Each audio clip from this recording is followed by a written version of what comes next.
देखिए यार दोस्तों, ABC एक ट्रायंगल है, AD 15 सेंटीमीटर है, BC पर अभिलंब है और BEH है, BC 30 है। यार तुम तो जानते हो कि त्रिभुजों में अल्टीट्यूड के केस में बताया था कि ये साइड इंटू अल्टीट्यूड बराबर ये साइड इंटू ये अल्टीट्यूड, यानी BC इंटू AD, मतलब ये साइड अल्टीट्यूड ये, ऐसे ये साइड इंटू अल्टीट्यूड ये आपस में बराबर हो। अब भैया AD का जो मान है वो 15 है, BC का मान 30 है, BE का मान H है, AC का मान 25 है। तो हम समझते हैं कि पूरा इलाका धुआं धुआं कर दोगे तो मतलब कर लोगे, छोटी सी कैलकुलेशन है, आंसर आ जाएगा। समझे? कर लोगे? हेलो ही तो कर ले। निशा कह रही है सर आते ही पढ़ाने लग जाते हो, हेलो ही तो कर लेते। कर क्या लिखा है? गुरुदेव आप किस जिले से हैं? हम हरियाणा में, जिला रेवाड़ी। कहिए जी, दूसरा सवाल बताइएगा। इन the given figure the area of triangle ABC is 80 centimetre. कहता है ABC जो त्रिभुज है इसका क्षेत्रफल 80 वर्ग centimetre and the ratio of the height of triangle ABC and BDC is 2:3। और कह रहा है कि BDC और भैया ABC इनकी हाइट का रेशियो 2:3 है। तो बेटा हम तुमको एक नियम सिखाए थे क्या, कि अगर दो त्रिभुजों का आधार एक सीधी रेखा पर है, मित्र इन दोनों ही त्रिभुजों का आधार इस सीधी रेखा पर है, तो इनके क्षेत्रफलों का अनुपात वही होगा जो इस उभयनिष्ठ आधार पर डाले गए लंब की लंबाई का अनुपात होगा। हाँ है ना? तो यानी जो यहां से अल्टीट्यूड डालेंगे और जो यहां से अल्टीट्यूड डालेंगे, इनकी लेंथ के रेशियो में ही ट्रायंगल के एरिया का रेशियो होगा। यानी ABC का एरिया इस टू ADC का एरिया, इनके एरिया का रेशियो भी वही होगा जो इन पे अल्टीट्यूड की लेंथ का रेशियो होगा। तो अल्टीट्यूड की हाइट का रेशियो 2:3 है, तो इसका एरिया 2 तो इसका 3। अब ABC का एरिया दे रखा है 80, तो 2 यूनिट 80, तो 1 यूनिट 40, तो 3 यूनिट 120। तो पूछा what is the area of DBC है, सॉरी ये कौन सा था? BDC था, सॉरी BDC। तो इसका एरिया हो जाएगा कितना भैया? 120। यही उसने पूछा, DBC BDC CDB कुछ भी बोल दो। करिए भैया। कहता है त्रिभुज BDC का क्षेत्र, पहले आप करो फिर मैं बताता हूँ।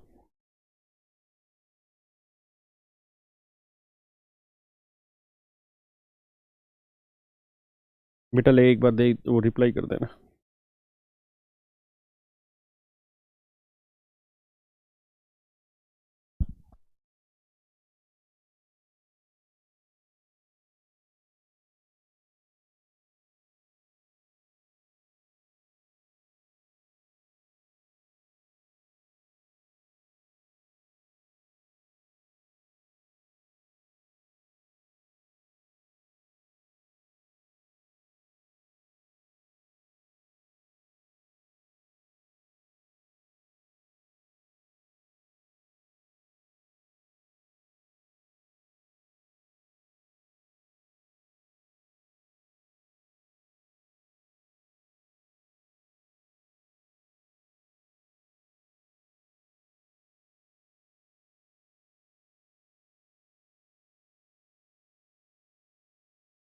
देखिए भैया, दिए गए चित्र में त्रिभुज BDC का क्षेत्रफल 120 वर्ग सेंटीमीटर है। H1 और H2 की लंबाई का अनुपात 6:5 है। अगर आप बोर्ड से देखेंगे दोनों ही त्रिभुजों में, तो ये जो आधार है मेरे बच्चे, ये कॉमन है दोनों त्रिभुजों। अगर इन दोनों ही त्रिभुजों का आधार उभयनिष्ठ है, तो इन दोनों ही त्रिभुजों के क्षेत्रफल का अनुपात वही होगा जो इनके इस कॉमन आधार पर, उभयनिष्ठ आधार पर डाले गए लंबों की लंबाई का अनुपात है। कह रहा है जी इसकी लेंथ 6 है तो इसकी लेंथ 5 है, इसका मतलब इसका एरिया बेटा 6 यूनिट होगा तो इसका एरिया 5।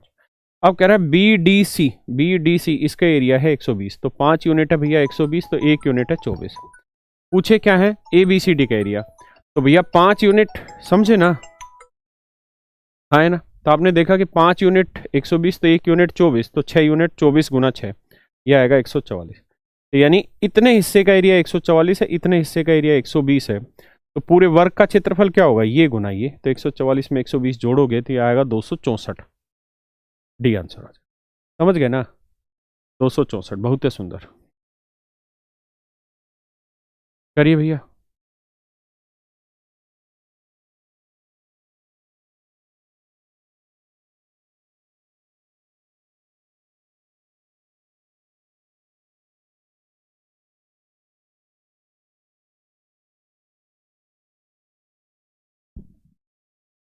करिएगा।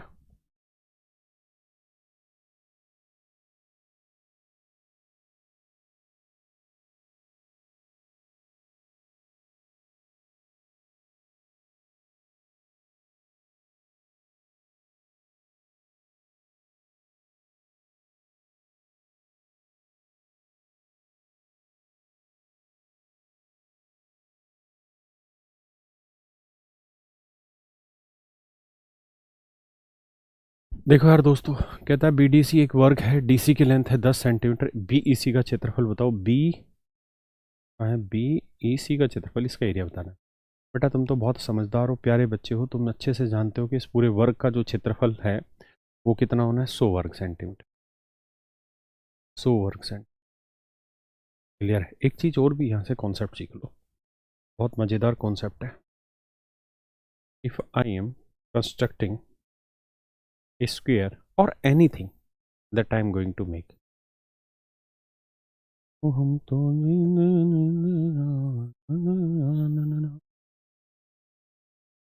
देखिए यार, मैंने अगर ये एक वर्ग बनाया, मैंने अगर यहाँ एक वर्ग बनाया, तो मेरे बच्चों में इस बेस पे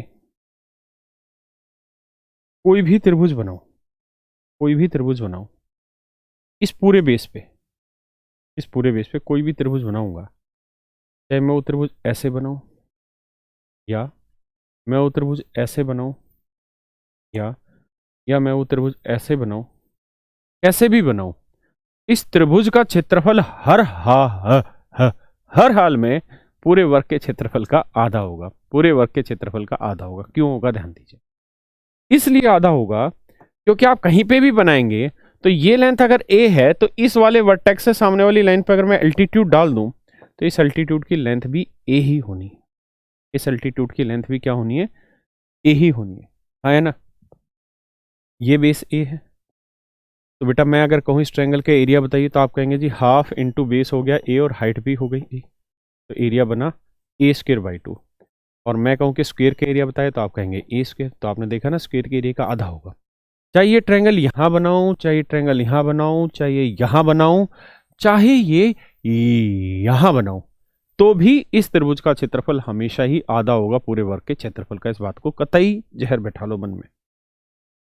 हम तो चलते अपने गांव, तो भैया पूरे वर्ग का क्षेत्रफल 100 था, तो ये एरिया आना था 50। है ना? ये एरिया मेरे बच्चों कितना आना था, 50। किसी भैया को यहाँ तक कोई दिक्कत हो तो खुल के मुझे अपनी बात बताए, फिर हम आगे बढ़े। अब एक बात बताओ यार, अगर ये साइड 10 है, ऐसे तो मुझे बताने की जरूरत नहीं है, तो 2:3 में बांटोगे, 10 को 2:3 में बांटना आता है ना, तो ये 4 आ जाएगा, ये 6 आ जाएगा। आप कहें कैसे? भाई 10 को 2:3 में बांटेंगे तो 2 और 3 5, 5 यूनिट 10, 1 यूनिट 2, 2×3 = 6, 2×2 = 4। तो ये लेंथ 6 है, ये लेंथ 10 है, तो इस ट्रायंगल का एरिया होगा half into base into height. तो ये इसका उत्तर आएगा 30, ऐसे ही उसका उत्तर आएगा 20। तो इस पूरे सर्कल का एरिया आना था 100, यही पूछा था। तो पूछा है बीईसी का एरिया बताइए, बीईसी का एरिया बताइए, तो आंसर आ गया 30। है ना? वैसे यार ये तो मैंने फालतू में लंबी चौड़ी कहानी बता दी, ये तो आसानी से निकल रहा था, पर चलो कोई नहीं, बात तो समझे। करिए भैया।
ठीक सर। देखो जी दोस्तों, कहता है एक समकोणीय त्रिभुज एबीसी में अर्ध परिमाप 25 सेंटीमीटर। एक समकोण त्रिभुज है, कहता है जी इसका अर्ध परिमाप 25 है, कर्ण 10 है। ठीक है भैया, अर्ध परिमाप 25 है, कर्ण है 10। तो कहता है त्रिभुज एबीसी का अंतः त्रिज्या ज्ञात करो। तो यार तुम्हें तो पता ही है कि इन सर्कल की रेडियस निकालने का फार्मूला रहता है क्या। अब देखो फंस गए ना तुम, अब फंस गए। अगर तुमने फार्मूला नहीं पढ़ा तो you will be dead here. अगर फार्मूला नहीं पढ़े हो तो डेड हो जाओगे। तो याद होगा तुमको कि हम एक फार्मूला पढ़ाए थे कि इन सर्कल की रेडियस का फार्मूला होता है S minus H. S minus H. यार ये गलत नहीं दे दिया, अर्ध परिमाप 25 कैसे हो सकता है, गलत दे दिया, सवाल में मिस्टेक है। सवाल में मिस्टेक है मेरे भाइयों। क्यों मिस्टेक है? क्योंकि अगर अर्ध है, हाफ पेरीमीटर अगर 25 है तो पूरा पेरीमीटर तो 50 हुआ, तो 10 हुआ, तो इन दोनों का जोड़ 40, 40 तो हो ही नहीं सकता ना किसी भी हाल में संभव। ये गलत है। इसका मतलब यहाँ वो मिस्टेक क्या कर गया, यहाँ मिस्टेक वो ये कर गया कि अर्ध परिमाप नहीं कहना चाह रहा हो, परिमाप कहना चाह रहा है। सेमी पेरीमीटर नहीं कहना चाह रहा, पेरीमीटर कहना चाह रहा हो बेसिक। ठीक है भैया, तो ये पेरीमीटर की बात हो रही है कि परिमाप है 25, परिमाप है 25। तो परिमाप अगर 25 है मेरे बच्चों, तो सेमी पेरीमीटर क्या हो जाएगा? तो आप कहेंगे 25/2, 25 का आधा हुआ 12.5। तो रेडियस होगी सेमी पेरीमीटर 12.5 माइनस हाइपोटेनियस 10, तो उत्तर आएगा 2.5। ये आंसर आ गया जी, 2.5। हाँ है ना, पक्का। अब उसने पूछा क्या हमसे यार, पूछा है अंत्यवृत्त की त्रिज्या, तो आंसर आएगा 2.5, 2.5। सेमी पेरीमीटर माइनस हाइपोटेनस 2.5 उत्तर आएगा, ऑप्शन ही गड़बड़ कर दिए। ओ हम तो जाते अपने गाँव, उत्तर आ जाएगा भैया 2.5। उत्तर आ जाएगा कितना, 2.5। ये ऑप्शन आ जाएगा। ठीक है, तो आंसर आ जाएगा 2.5। सर कैसे होगा? बेटा ये फार्मूला पढ़ा रखे हैं, अगर तुम ये फार्मूला नहीं जान रहे हो तो फिर तो झंड हो जाएगा जीवन। जानना तो पड़ेगा ना, ऐसे थोड़ी बात बनेगी। ये फार्मूला सिखाए हैं तुम सबको। रेडियस, इन सर्कल की रेडियस का फार्मूला होता है सेमी पेरीमीटर माइनस हाइपोटेन्यूज। चलिए जी बताइए। वो हम तो जाते अपने गाँव। कहता है त्रिभुज एबीसी में डी और ई भुजा एबी और एसी पर बिंदु हैं। देखिए मित्रों, आपको सवाल समझना, कह रहा है जी ए बी सी एक ट्रायंगल है,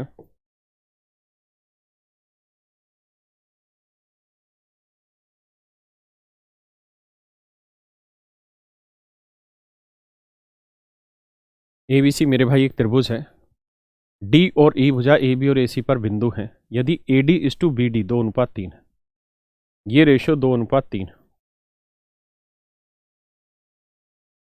डी ई 50 है, तो कह रहा बी सी बताओ। तो देखो यार बड़ी सीधी सी बात है, अगर ये लेंथ 2 है, ये लेंथ कितनी है 5, इसका मतलब ये हुआ दोस्त कि बड़ी त्रिभुज और छोटी त्रिभुज, तो छोटी त्रिभुज की भुजा 2 होगी तो बड़ी त्रिभुज की भुजा 5 होगी। हाँ है ना, तो ये छोटी त्रिभुज की भुजा 2 होगी तो बड़ी त्रिभुज की भुजा 5 होगी। तो 2 यूनिट है 50, 1 यूनिट 25, तो 5 यूनिट 25 5 125। ये 50 और 125 हमारा आंसर हो गया। हाँ है ना, किसी भाई को दिक्कत है यहाँ तक? नहीं। वो हम तो जाते अपने गाँव, करो भैया।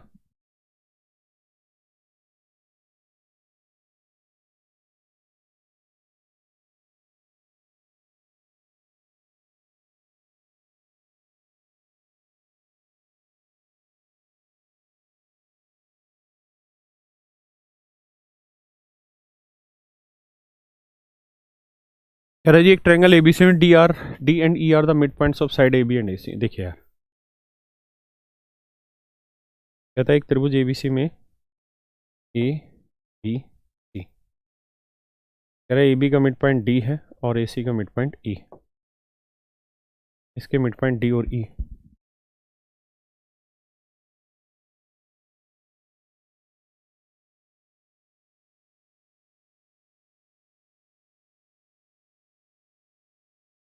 देखिए कहता है डी और ई दोनों ही मिड पॉइंट है। ये मध्य बिंदु तो डी 120। तो देखिए यार एक कहानी और समझिए यहां से। कहानी ये है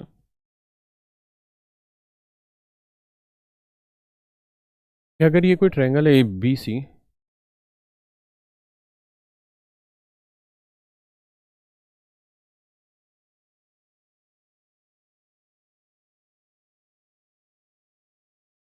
अगर ये त्रिभुज है ए बी सी, इसमें डी और ई दोनों ही मध्य बिंदु है, सही है। अगर ये मिड पॉइंट है, अगर ये मिड पॉइंट है तो एक थ्योरम होती है, आप इस बात को अपनी कॉपी में नोट्स बना के लिखना कि अगर हम, आप, मैं प्रूफ भी करा देता हूं, पहले सुन लो। देखो यार एक चीज और भी, मैंने आपको एक बात बताई कि अगर ये कोई ट्रायंगल है ना, अगर ये कोई त्रिभुज है और अगर इसके नाम एबीसी, और अगर मैं बीसी के पैरेलल यहां कोई लाइन खींच दूं, let's say it's name is DE, और मैं कह रहा हूं कि it is given that DE is parallel to BC, ये गिवन है। तो मेरे बच्चों अगर ये पैरेलल है ना तो 100% एडी बटे डीबी का जो रेशियो होगा वही रेशियो ए बटे ईसी का भी होगा, ये ध्यान रखना। अब मेरी बात बहुत गौर से सुनिए, इसलिए क्योंकि जो मैं सिखाने जा रहा हूं यहीं से उल्टा बने प्रूफ होगा क्या कि अगर ए बी सी एक त्रिभुज है और डी ई बी सी के पैरेलल है तो जो रेशियो ए डी का डी बी से होगा वही रेशियो ए का ई सी से होगा। और अगर इसका उल्टा मैं दे दूं कि आपसे सवाल में ये कह दूं कि भैया ये चीज गिवन है, ये चीज गिवन है, तो बेटा ध्यान रखना ये भी पैरेलल होंगे। यानी अगर ये पैरेलल है तो ये रेशियो सेम होगा, और अगर ये रेशियो सेम है तो मेरे बच्चे ये पैरेलल होंगे, है ना। अब आप जरा ध्यान दीजिए पिछले वाले में कि अगर मैं कह रहा हूं कि डी मिड पॉइंट है और ई भी मिड पॉइंट है, मैं सवाल में कह रहा हूं कि D and E are mid point, D और ई दोनों ही मध्य बिंदु है,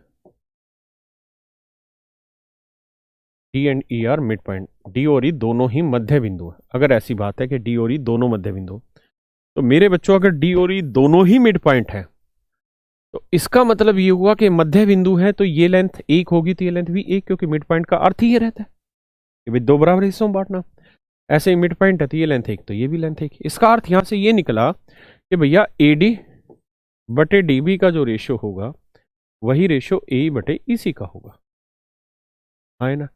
क्योंकि 1:1 भाई ये एक एक है तो एडी बटे डी भी 1/1 है, ऐसे ही ए बटे ई सी भी 1/1 है, तो यानी ये दोनों रेशियो बराबर आ गए। और अगर ये दोनों रेशियो बराबर हैं तो इसका मतलब डी ई पैरेलल होगी बीसी के, ठीक है। यहां से एक थ्योरम है, मिड पॉइंट थ्योरम, नाम लिख लीजिए, हेडिंग डाल दीजिए जलस भाई, बिल्कुल ठीक है। मिड पॉइंट थ्योरम हेडिंग डाल दीजिए। क्या हेड लिखना है पहले हिंदी में कि यदि किसी त्रिभुज की किन्हीं भी दो भुजाओं के मध्य बिंदुओं को मिलाएं, यदि किसी त्रिभुज की किन्हीं भी दो भुजाओं के मध्य बिंदुओं को मिलाएंगे तो जो लाइन बनेगी, जो लाइन बनेगी वो हमेशा ही तीसरी रेखा के समानांतर होगी तथा तीसरी रेखा की आधी भी होगी, तीसरी रेखा की आधी भी होगी। आधी क्यों होगी? क्योंकि देखिए छोटी ट्रायंगल की साइड एक है तो बड़ी ट्रायंगल की साइड क्या बनी, दो, तो छोटी ट्रायंगल की साइड एक तो बड़ी की साइड दो, तो यानी इसकी आधी हो। इंग्लिश में क्या लिखेंगे? If we join the mid points of any two sides of a triangle is always be parallel to third side and half of third side. इनको लिख लेना इंग्लिश में, ठीक है, मिड पॉइंट थ्योरम के नाम से। It is not Thales theorem, Thales theorem दूसरा है, उसको पैरेलल लाइन के लिए होता है, मिड पॉइंट के लिए नहीं, वो सभी के लिए अप्लाई होता है। बात आ गई समझे? Sorry, come on. कहता डी और ई भुजा ए बी और ए सी के मिड पॉइंट है, डी ई 120 है, डी सी बताओ। आप तो जानते हैं अगर ये मिड पॉइंट है तो इसकी आधी होगी तो ये 120 है तो ये 240 होगी, बिना सोचे समझे। हम तो जाते अपने गाँव में, करो जी। हम तो जाते अपने गाँव, भैया वो साइन फार्मूला लगा दो। इसकी वैल्यू x ले लो, है ना। तो कोस 60 डिग्री की वैल्यू होती है 1/2। कोस 60 कोसाइन का फार्मूला होगा क्या, अगल बगल की साइडों का वर्ग, 3 का वर्ग 9, 2 का वर्ग 4 माइनस एक्स स्क्वायर बटे में लगा देंगे 2, 3 गुना 2। सोल्व कर देना यार, एक्स की वैल्यू आ जाएगी, कोसाइन फार्मूला है, हाँ है ना। बताओ जी इसको।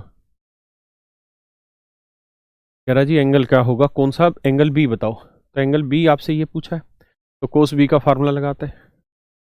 कोसाइन बी, कोस बी का फार्मूला क्या होगा, 4 का वर्ग 16, 2 का वर्ग, ये क्या बना दिया मैंने, कैसा निशान, 2 का वर्ग 4 माइनस अपोजिट साइड 2√3 का वर्ग, 2 का वर्ग 4 3 12 बटे में 2 गुना अगल बगल की साइड है। तो देखो यार दोस्तों, 16 और 4 20, 20 में से 12 गया 8, 2 गुना 4 गुना 2, तो काटोगे 4 दूनी 8 से 8 कटा, तो कोस बी की वैल्यू आ गई भैया 1/2। अब ये बताओ कोसाइन में 1/2 वैल्यू किसकी होती है, तो आप कहेंगे जी 60 डिग्री की, तो इसका मतलब ये कौन आ गया 60 degree, that is your answer.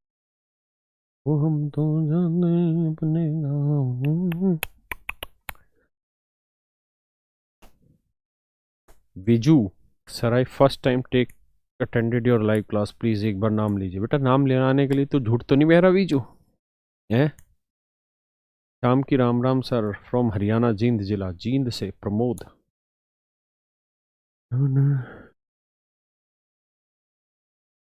अच्छा CHSL की आंसर की आ गई, बेटा देखना CHSL की आंसर की आ गई, वो पेपर सारे डाउनलोड कर लो। कहता है in the given figure A B 20√3 C 60 degree perimeter of the triangle is this this this this this this this. आइए, वो हम तो जानते अपने गाँव। देखिए यार खुद ही कर लेना है, ए बी 20√3 है, C 60 डिग्री लिखा हुआ, perimeter of the triangle is 60 plus 20√3। कहता है इस पूरी त्रिभुज का जो परिमाप है वो 60 जमा 20√3, पूरी त्रिभुज का परिमाप है 60 प्लस 20√3, आया ना। तो कह रहा है जी AC की लंबाई बता दीजिए क्या होगी, AC की लंबाई बताइए भाई क्या होगी, और कह रहा है BC की लंबाई AC से बड़ी होगी। तो मेरे बच्चों आप एक बात बताओ, AB की लंबाई 20√3 मान लिया, 60 डिग्री एंगल है मान लिया, पेरीमीटर 60 प्लस 20√3 है, तो तीनों भुजाओं का जोड़ 60 जमा 20√3 है, तो ये 20√3 है, तो इन दोनों भुजाओं का जोड़ कितना बनेगा 40, ना सॉरी 60, इन दोनों भुजाओं का जोड़ कितना बनेगा 60। कोई दिक्कत है भाई किसी को, इन दोनों भुजाओं का जोड़ क्या बनेगा 60। अब चाहो तो आप ऑप्शन से उठा लो, या फिर अगर इन दोनों भुजाओं का जोड़ 60 बन रहा है और आपसे AC पूछा है, तो AC को मान लो x, तो ये हो जाएगी 60 माइनस एक्स, और फिर आपको कोसाइन फार्मूला यहाँ पे अप्लाई करना पड़ेगा। ठीक है, जैसे अगर मैं यहाँ कोसाइन फार्मूला लगाऊं तो कोस 60 डिग्री की वैल्यू 1/2, उसके बाद अगल बगल की भुजाओं के वर्गों का योग, तो देखिए यार x square plus 60 minus x का स्क्र, परेशान ना हुआ करो, माइनस अपोजिट साइड के स्क्र का सन, तो 20 का और 400 थी 1200 बटे में 2x इंटू 60 माइनस एक्स। अब यहाँ इसे सोल्व करने मत जाइए, अगर सोल्व करने गए तो बर्बाद हो जाएंगे।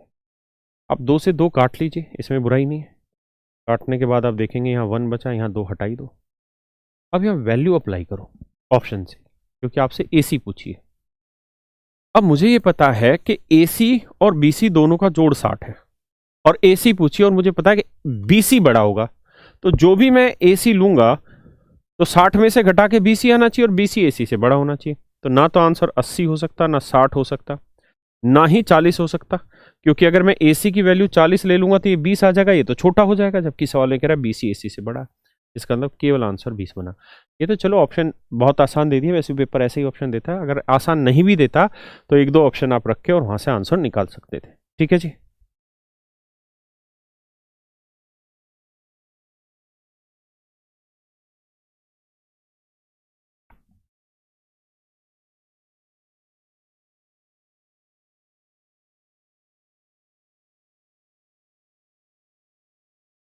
प्रमोद भाई पूरा गाना आता कहाँ है हमको।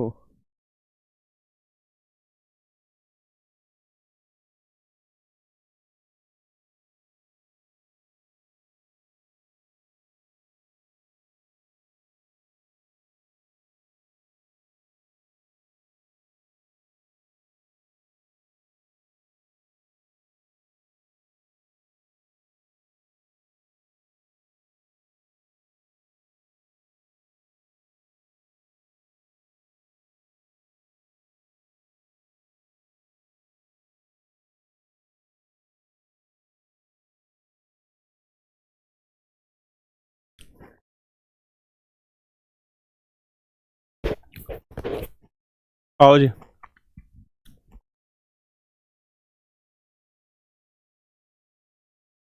कह रहा जी ए बी और ए सी दोनों आपस में बराबर है, दोनों 3 है, बी सी की लेंथ 5 है, बी डी 2 सेंटीमीटर, बहुत सुंदर। ये हो जाएगा 3 डी सी। पूछा क्या, ए डी की लेंथ निकाल के बताइए क्या होगी। लगाओ जी दिमाग।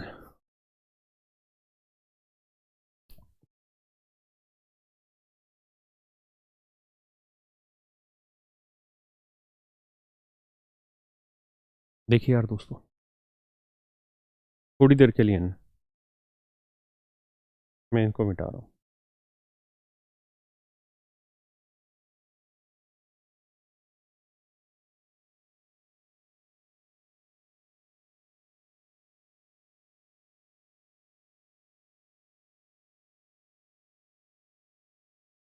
मैं आपसे सीधा सीधा सिर्फ ये पूछ रहा हूँ कि यार कोस बी बता दीजिए क्या होगा। कोस बी क्या होगा, तो आप कहेंगे देखिए सर, कोस बी का फार्मूला अगर आप लगाना चाह रहे हैं तो कोसाइन होता है अगल बगल की साइडों के स्क्वायर का सम, तो 3 का वर्ग 9, 5 का वर्ग 25 माइनस अपोजिट साइड के 9 बटे, यहाँ तक की बात आ रही समझ में, बटे क्या, बटे करेंगे 2ab, तो 3 गुना 5 अगल बगल की साइड। अब भैया मैं क्या कर रहा हूँ, इसको लगा दे रहा हूँ। हम तो जाते अपने गाँव।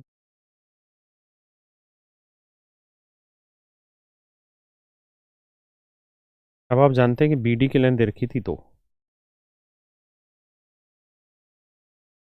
रुक जा, बी डी की लेंथ कितनी दे रखी थी, 2। अब मैं इसकी लेंथ मान लेता हूँ h, और मैं आपसे चाहता हूँ यहाँ कोस बी का फार्मूला लगाएं। तो आप कहेंगे कोस बी का फार्मूला लगाएंगे तो 3 का वर्ग 9, 2 का वर्ग 4 माइनस एच स्क्र बटे में लिखना पड़ेगा सर 2 गुना 3 गुना 2। भैया ये भी मेरा कोस बी है, ये भी कोस बी, तो दोनों इक्वेट करेंगे, दोनों इक्वेट करेंगे, सोल्व करते हैं। देखिए 2 3 कटा, ठीक है भैया, 9 से 9 कटा, 25/5 आया, 5 से 25 को काटोगे 5 बचा, 2 को 5 से करोगे 10 आया, 9 और 4 13 माइनस एच स्क्र की वैल्यू आएगी 3, तो बेटा एच की वैल्यू आएगी √3 and that is your answer. और √3 क्या होता है जी, 1.73 that is your answer. My dear student, it is a very good concept and a very good question.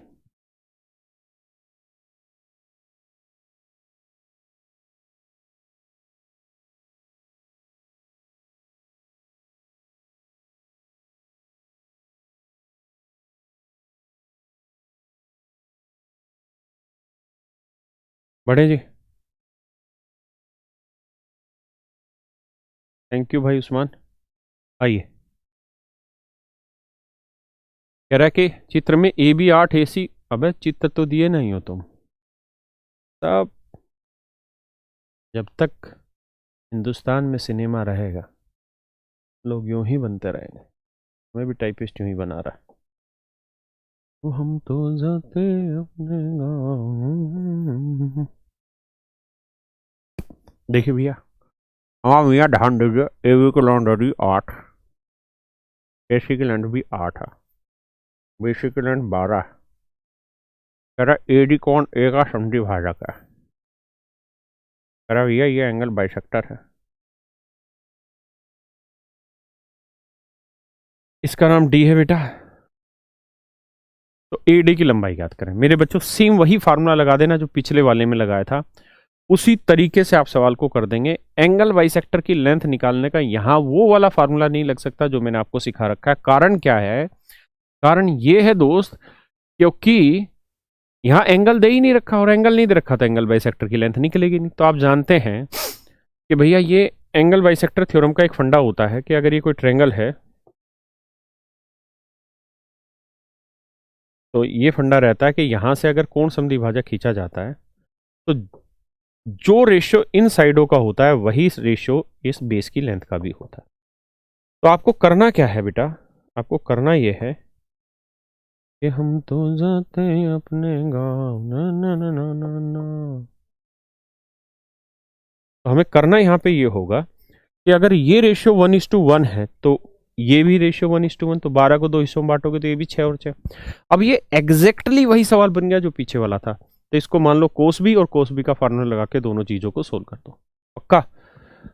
प्रतिभा, बहुत अच्छा नाम भाई, करिए जी।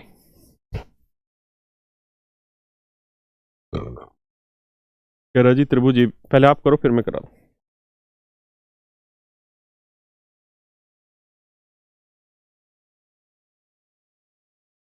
राजा जब तक इस, नहीं नहीं ये मत बोल, मैं मरवाएगा।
कह रहा जी सी समकोण है।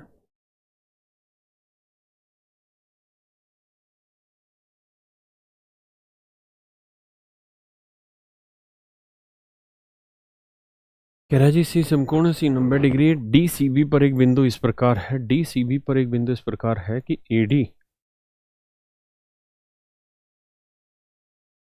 एडी कोण ए का समद्विभाजक है। कहता है जी ये जो लाइन खींचेंगे ये वाली एडी, ये इस एंगल का एंगल बाइसेक्टर होगी। इस कोण को दो बराबर भागों में बांटेंगे। एसी 10 है, ये 10 है, ये 24 सेंटीमीटर है, तो भुजा एडी बताओ। देखिए यार दोस्तों कैसे करें इस सवाल को, समझिए एक बार। ये 10 है, ये 24 है, एसी 10 है, बीसी 24 है, एडी की लंबाई निकालिए।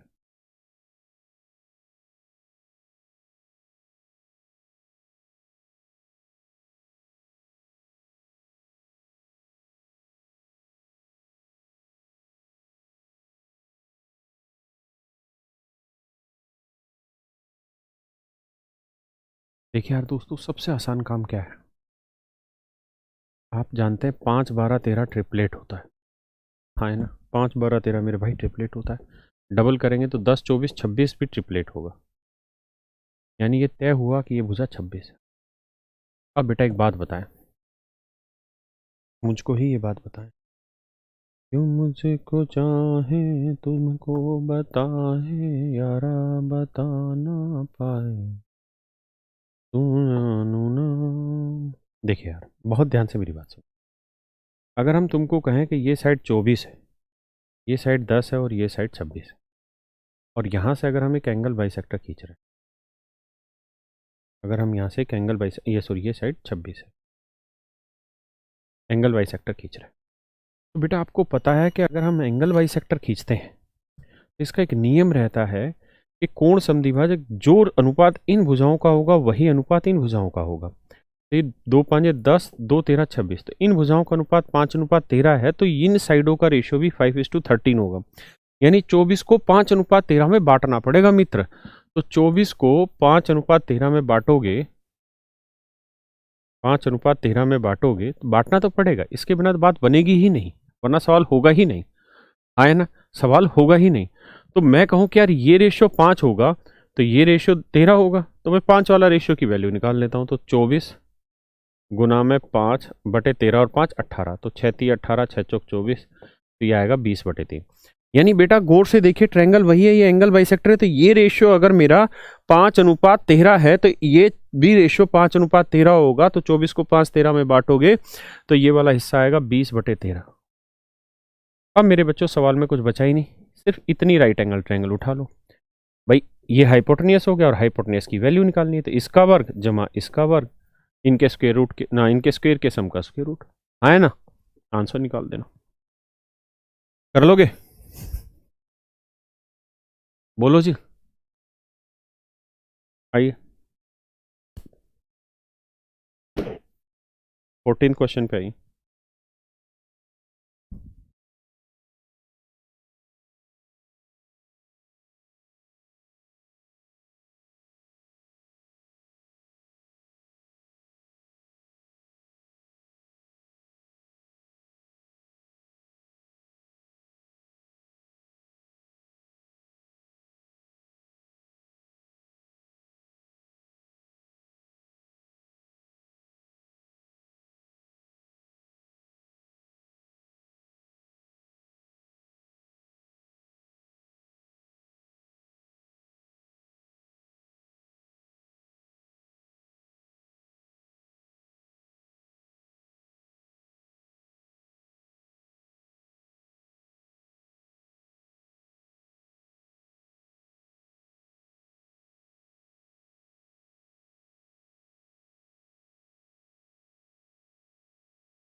आओ जी दोस्तों, कह रहा है in right angle triangle A B C B is 90 degree. कहता है जी एक राइट एंगल ट्रायंगल है जिसमें बी राइट एंगल है, बी राइट एंगल है भैया, तो ये ए होगा, ये बी होगा, ये सी होगा। क्लियर है दोस्त? यही सवाल ने बोला है, आए ना, थोड़ा बड़ा हो गया पेज।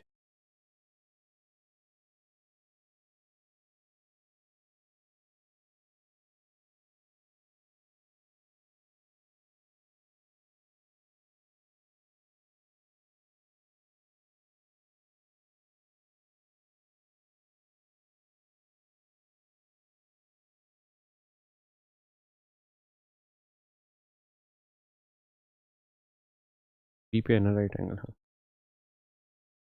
ये राइट एंगल है। कह रहा है जी ए बी 10 है, बी सी 7.5 है,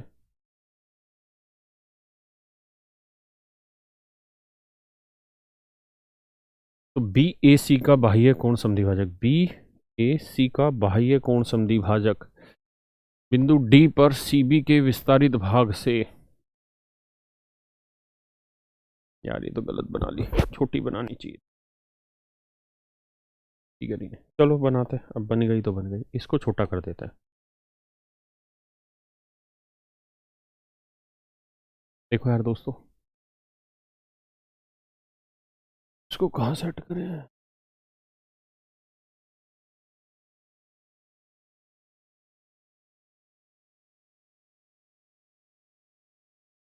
ये बस यहीं सेट होगा। देखिए यार दोस्तों, है क्या रहा है कि एंगल ए का जो एंगल बाइसेक्टर है ना, एंगल ए का जो एंगल बाइसेक्टर है उसको उठा लिया, एक्सटर्नल एंगल के एंगल बाइसेक्टर। कहता है बी ए सी के बाह्य कोण का कोण समद्विभाजक, बाह्य कोण का कोण समद्विभाजक सीबी के बढ़े हुए भाग को मिलता है।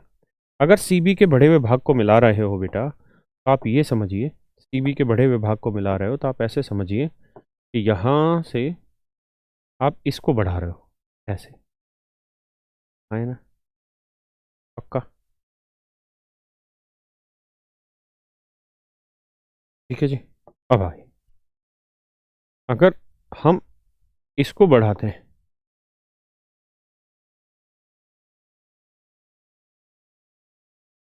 तो कह रहा जी ये जो एक्सटर्नल एंगल बना, इस एंगल का एंगल बाइसेक्टर खींचा गया, इस एंगल का एंगल बाइसेक्टर खींचा गया। तो इस कोण का जब बाह्य कोण का कोण समद्विभाजक खींचा गया तो वो इस पॉइंट पे जाके मिला। इस पॉइंट का नाम सवाल ने दिया है जी क्या? बिंदु डी पर सीबी के विस्तारित भाग को मिलता है। ठीक है जी।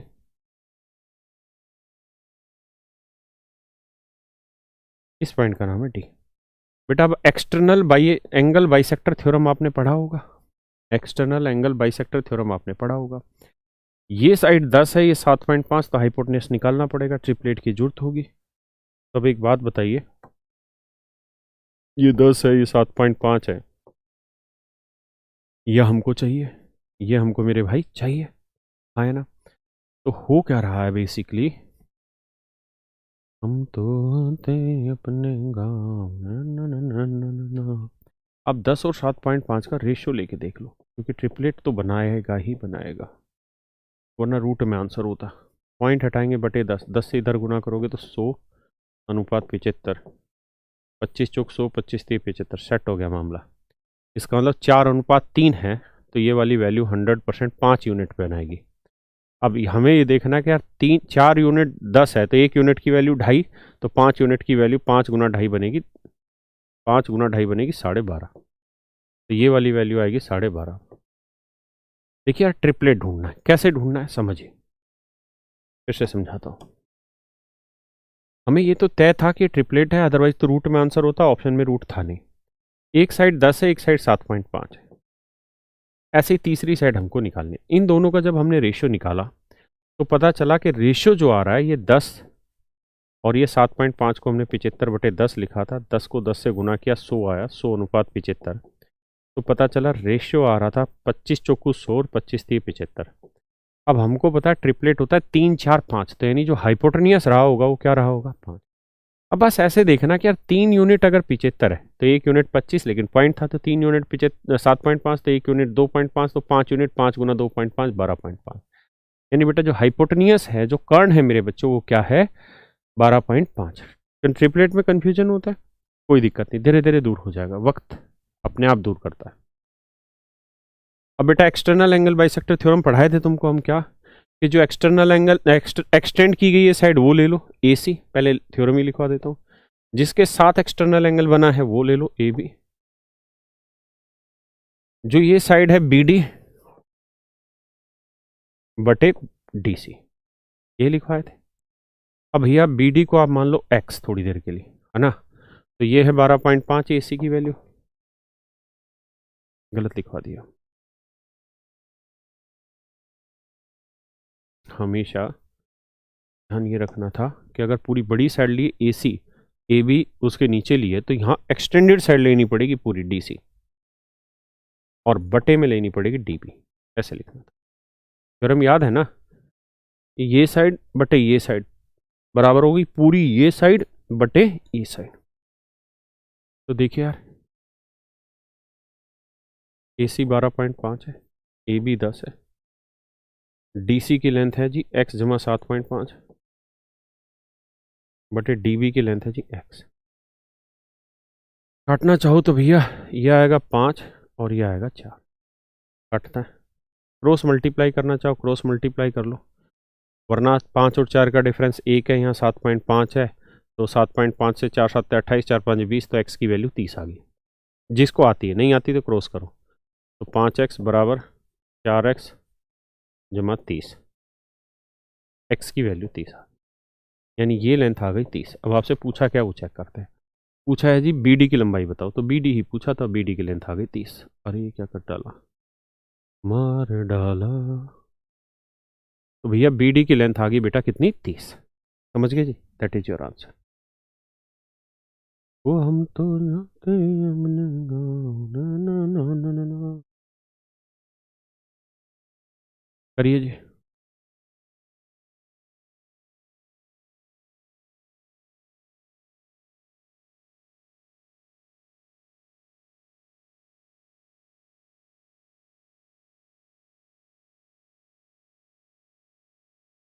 जी फूल भाई बताएंगे, SSC की स्ट्रेटजी बताएंगे, तुम सब बताएंगे, क्यों परेशान हो रहे हो। बेटा सुमित तो झूठ बोल रहा है।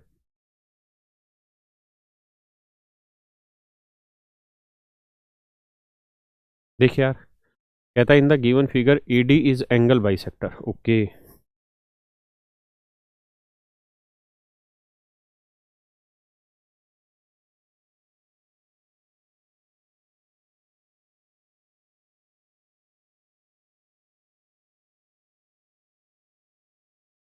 कह रहा भैया ED एंगल बाइसेक्टर है।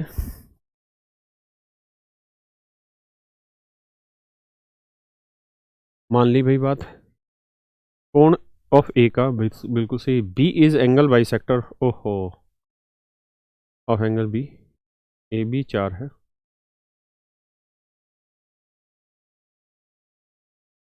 AC 8 है, BC 6।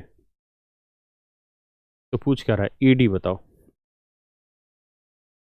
बड़ा खतरनाक सवाल दे दिया भैया इसने।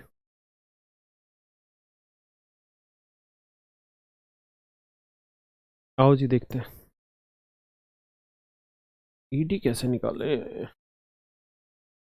भैया बहुत टेंशन वाला सवाल आ गया, बहुत बड़ा सवाल डाल डाले। करते हैं भैया इसका भी काम। आओ बेटा, तो हम तो जाते अपने अपराध टेव डाले। भैया ये ABC है,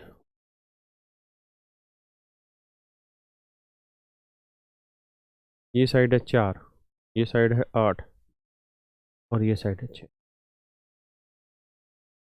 देखिए यार, यहाँ से अगर AE बटे ED पूछा होता तो निकाल देते, क्योंकि वो रेशियो तो निकल जाता। लेकिन उसने पूछा कि ED की वैल्यू बताओ, तो ED की वैल्यू निकालनी है तो आपको पहले सोल्व करना पड़ेगा, AD निकालना पड़ेगा, तब ED निकलेगा। है ना। तो यहाँ मैं अगर कोस B का फार्मूला लगा दूँ तो क्या आप निकाल पाओगे वैल्यू। आपको मुझे निकाल देते हैं, कोस B की वैल्यू आई 4 का वर्ग 16, 6 का वर्ग 36, माइनस 8 का वर्ग 64 बटे ट्वाइस ऑफ 4 इंटू 6। है ना।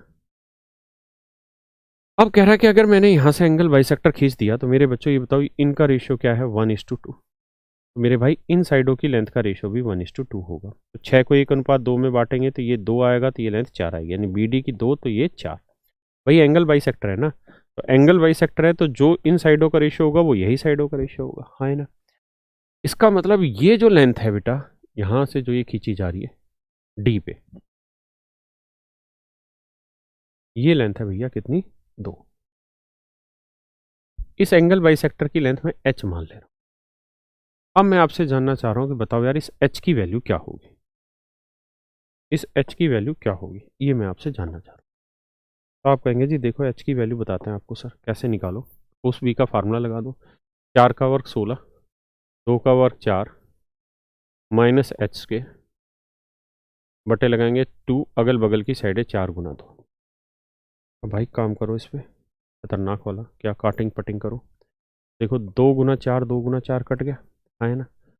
2 एकम 2, 2 तिया 6 आ गया, बहुत सुंदर। 16 और 36 का जोड़ निकाल के 64 घटाओगे तो ऑब्ट्यूस एंगल है, ये भी तो सही बात है, उसमें तो कोई फर्क ही नहीं पड़ा। तो देखो यार 16 और 36, 16 और 6 42, 36 6 42 और 10 52, 64 में 52 गया, -12, -12 को 3 से भाग देंगे -4, तो ये वैल्यू आई -4। यहाँ 16 और 4 20 माइनस H स्क्वायर। है ना। तो एच स्क्वेयर को यहाँ ले आते हैं और ये उधर माइनस का जाएगा प्लस हो जाएगा, तो ये आएगा 24। तो एच की वैल्यू आएगी √24 और एच की वैल्यू √24 आई तो 4×6 = 24, तो इसे हम लिख देंगे 2√6। इसका मतलब जो ये एंगल बाइसेक्टर आया मेरे भाई, इसकी लेंथ आ गई 2√6। क्या आ गई मेरे भाई? 2√6। एक बार इतनी बात समझो, फिर आगे बताता हूँ।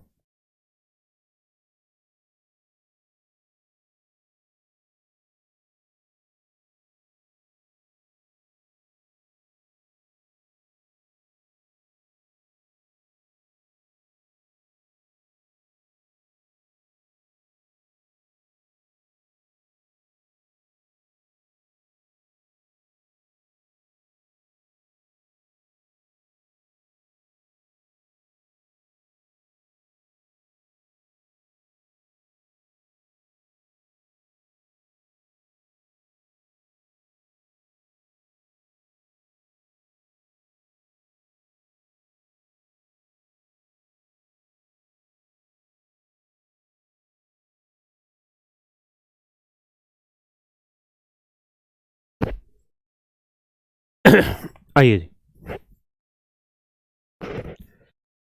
ध्यान से समझिएगा। अब भैया इस पूरी राम कहानी को हटा रहे हैं।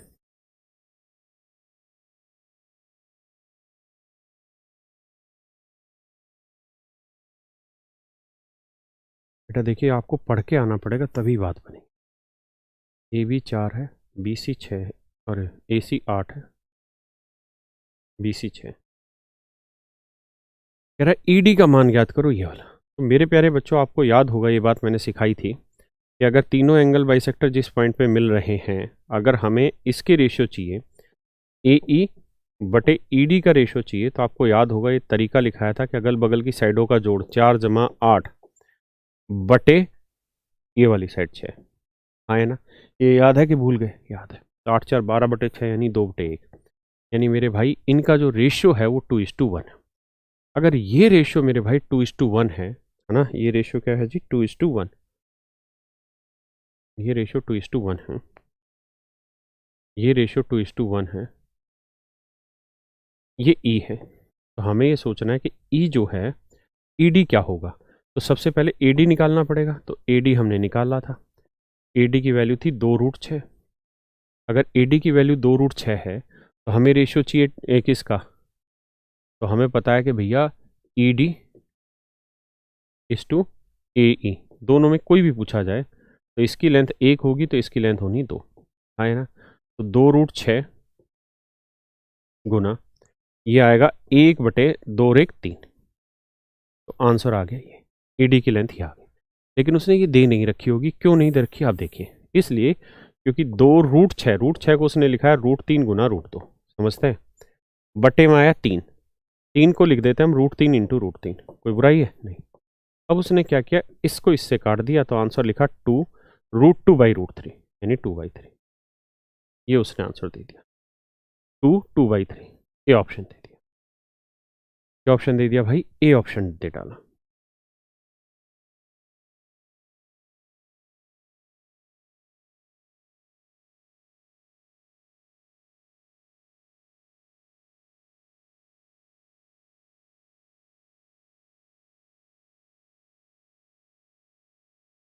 कोई दिक्कत भाई?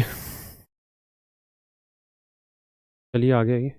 यानी एक एक कॉन्सेप्ट आपको याद होना चाहिए।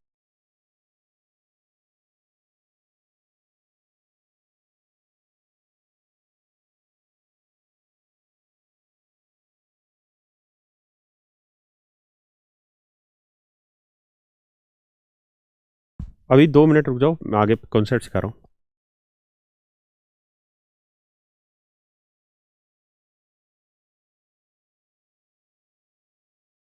देखिए यार दोस्तों, हमने सिमिलरिटी पढ़ी थी, उसी सिमिलरिटी की कहानी पे आगे चलते हैं। बड़े सारे क्वेश्चन हैं, बहुत सारे सवाल आने हैं, है ना। थोड़ा सा आगे चलते हैं और बातों को समझते हैं। मेरे बच्चों,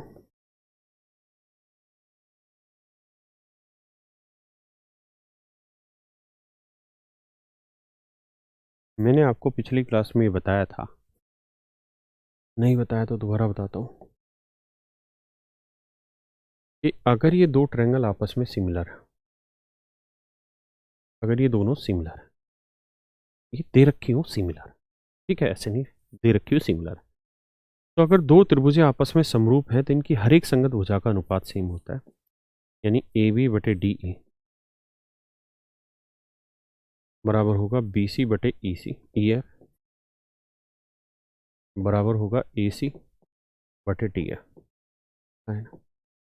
यानी अगर ये दोनों त्रिभुज आपस में समरूप हैं तो इनकी हर एक संगत भुजा का अनुपात समान होगा, हर एक संगत भुजा का अनुपात समान। दूसरी बात कि इनके करस्पॉन्डिंग पेरीमीटर का रेशियो भी सेम होगा। पी माने पेरीमीटर, पी से मेरा मतलब है परिमाप, परिमाप यानी पेरीमीटर, पेरीमीटर यानी इनका जो परिमाप होगा, perimeter of triangle A B C is to perimeter of triangle D E F, है ना। Perimeter of triangle A B C is to perimeter of triangle D E F, इनका भी रेशियो वही होगा जो इनकी हर एक करस्पॉन्डिंग साइड्स का रेशियो, है ना। यानी अगर इनकी भुजाओं का अनुपात 2:3 है ना, तो इनकी हर एक संगत भुजा का तो 2:3 होगा ही, परिमाप का भी 2:3 ही होगा। समझ रहे हैं कैसे? ऐसे मान लो ये साइड 2x है तो ये साइड 3x है, यानी रेशियो 2:3 है। ये 2k है तो ये 3k, भाई रेशियो सेम होना चाहिए, मल्टीपल कुछ भी हो जाए। ये 2y है, ये 3y होगी। लेकिन जब आप परिमाप निकालेंगे तो इसका परिमाप आएगा 2x plus 2k plus 2y, यानी 2 कॉमन लेंगे तो x plus k plus y, इसका परिमाप निकालेंगे 3 कॉमन लेंगे तो x plus k plus y, वो कट जाएगा तो रेशियो वही 2:3 आएगा। दूसरी बात, जो इनके परिमाप का अनुपात होगा मित्र, वही इनकी करस्पॉन्डिंग मीडियन का भी रेशियो होगा, वही इनकी मध्यिका की लंबाई का भी अनुपात होगा, वही इनके एंगल बाइसेक्टर की लंबाई का भी अनुपात होगा।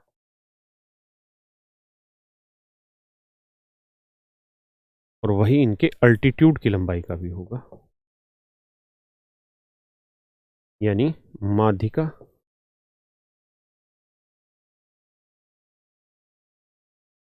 कोण समद्विभाजक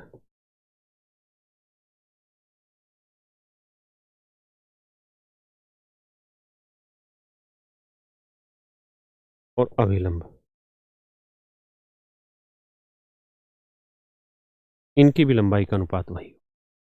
आप कहें जी परपेंडिकुलर बाइसेक्टर क्यों नहीं लिखा? क्योंकि आप जानते हैं कि ये ट्रायंगल है और मुझे परपेंडिकुलर बाइसेक्टर खींचना है, तो परपेंडिकुलर बाइसेक्टर इस लाइन का 2 बराबर भागों में बांटता है, 90 बनाता है।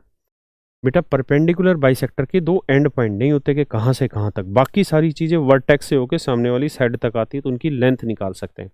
जब ये कहीं से कहीं तक है तो इसकी आप लेंथ निकाल ही नहीं सकते, और जब लेंथ नहीं निकाल सकते तो रेशियो नहीं निकाल सकते। देखिए इस बात का अर्थ क्या हुआ? इस बात का अर्थ ये हुआ दोस्त कि अगर मैं यहाँ से एक अल्टीट्यूड खींच दूँ और यहाँ से भी एक अल्टीट्यूड खींच दूँ, तो अगर इनकी साइडों का रेशियो 2:3 है ना, तो इनके अल्टीट्यूड का रेशियो भी 2:3 होगा। अगर ये 2p है तो ये मेरे भाई 3p होगा। हर चीज का रेशियो सेम होना। क्लियर है? अब बढ़ते हैं जी इससे आगे। अब मैं आपको एक बात कहूं, क्या यार मुझे इस वाली ट्रायंगल एबीसी का एरिया निकाल के बताओ, तो आप कहोगे जी निकाल देते हैं, 1/2 × 2x × 2p, हाँ है ना। मैं कहूँ यार इस वाली ट्रायंगल का एरिया बताओ, तो ये होगा 1/2 × 3x × 3p। मेरे भैया अगर मैं कहूँ इनका रेशियो निकालो, तो आप कहोगे जी देखो 1/2 से 1/2 कटा, xp से xp कटा, तो ये आया 4 और ये आया 9, ये आया 4 और ये आया मेरे भाई 9। तो आपने यहाँ एक चीज गौर की क्या, कि इनके क्षेत्रफलों का अनुपात वही है जो इनकी भुजाओं का वर्ग है, क्योंकि साइड का रेशियो तो 2:3 था, लेकिन एरिया का रेशियो 2 का वर्ग 4 और 3 का वर्ग 9। तो इस पे भी एक कॉन्सेप्ट लिखा रहा हूं, ध्यान देना।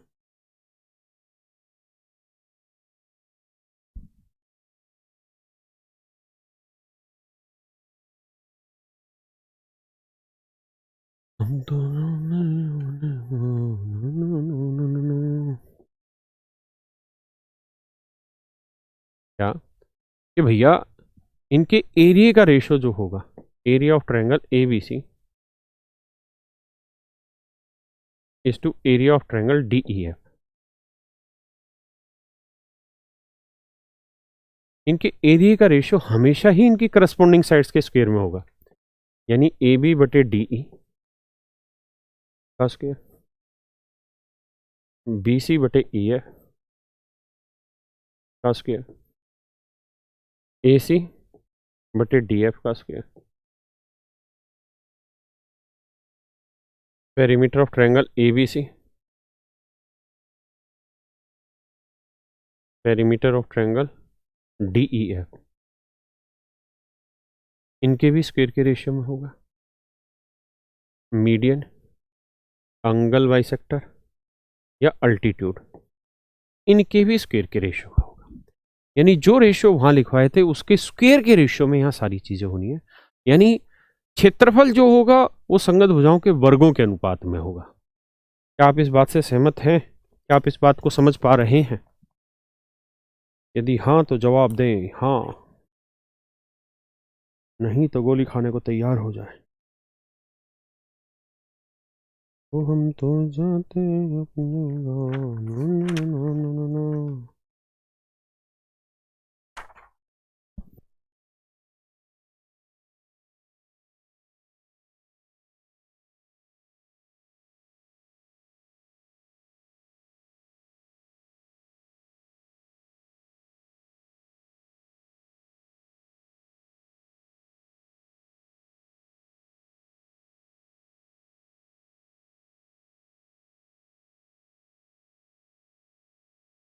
देखिए बच्चे, बेसिक बेसिक से सवाल लेता हूँ।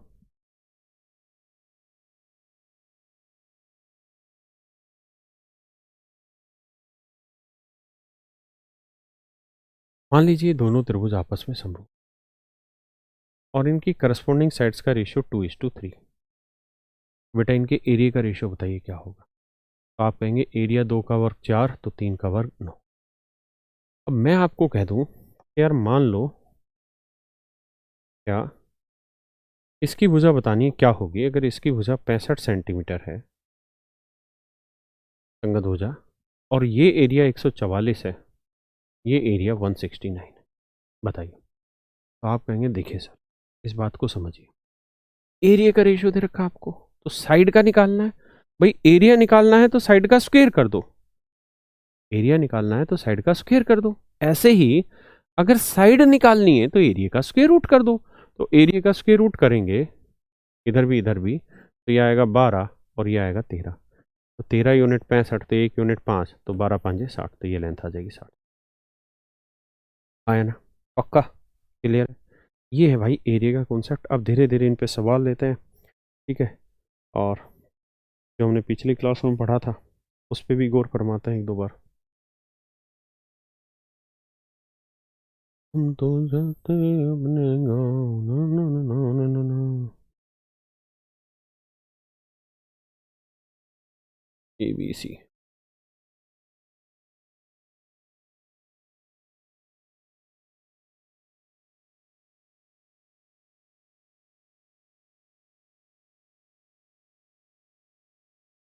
देखिए सवाल में ऐसा कह रहा है कि DE पैरेलल लाइन हम खींचे हैं किसके भैया, BC का। ये DE पैरेलल खींचे। दूसरी बात,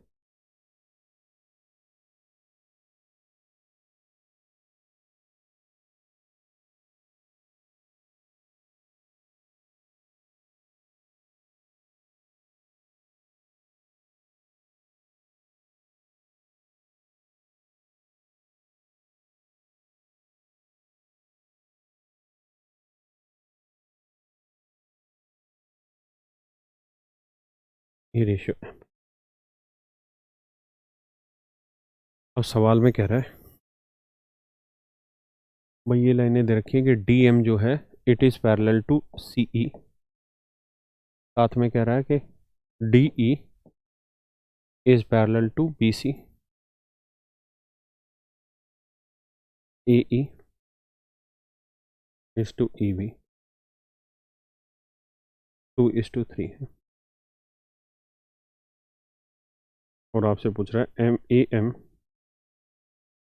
इज टू EB का रेशियो क्या। ये आपका सवाल, करिए जी प्रयास।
आओ भैया।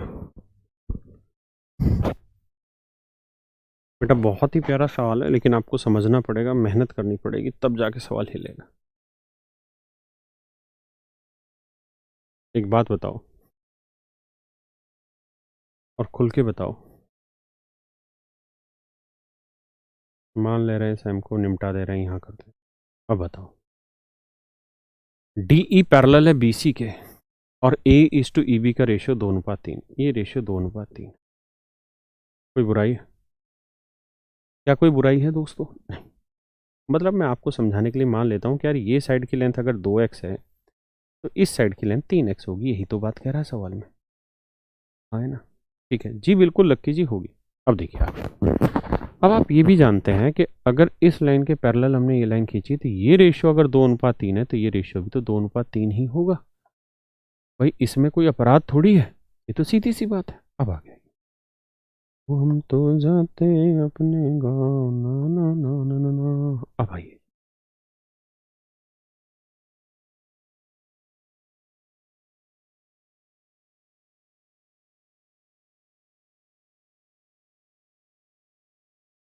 अब जरा ध्यान दीजिए बाबुआ।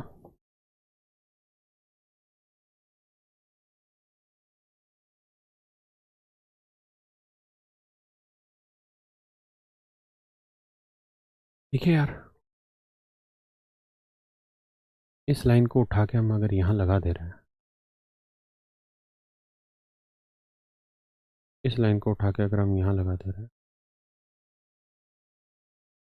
और हम बहुत सारा चीज़ें मिटा दे रहे हैं,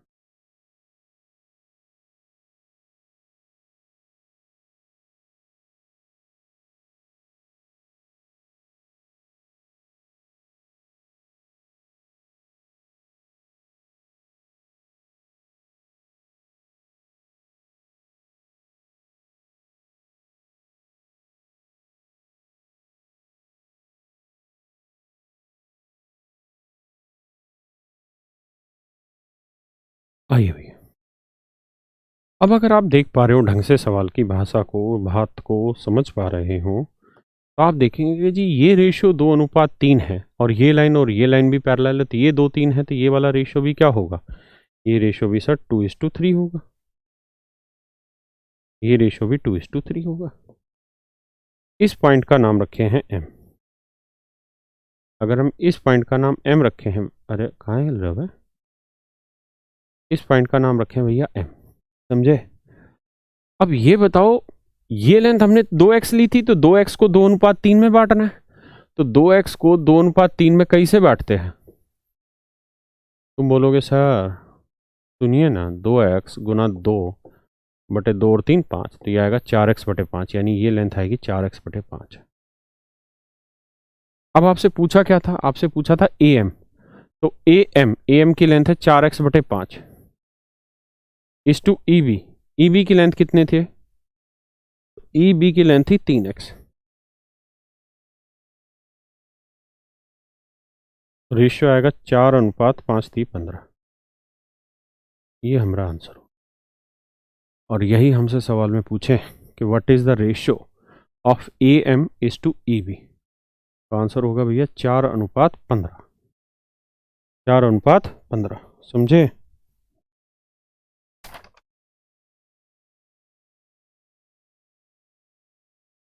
किसी भैया को दिक्कत है यहाँ तक?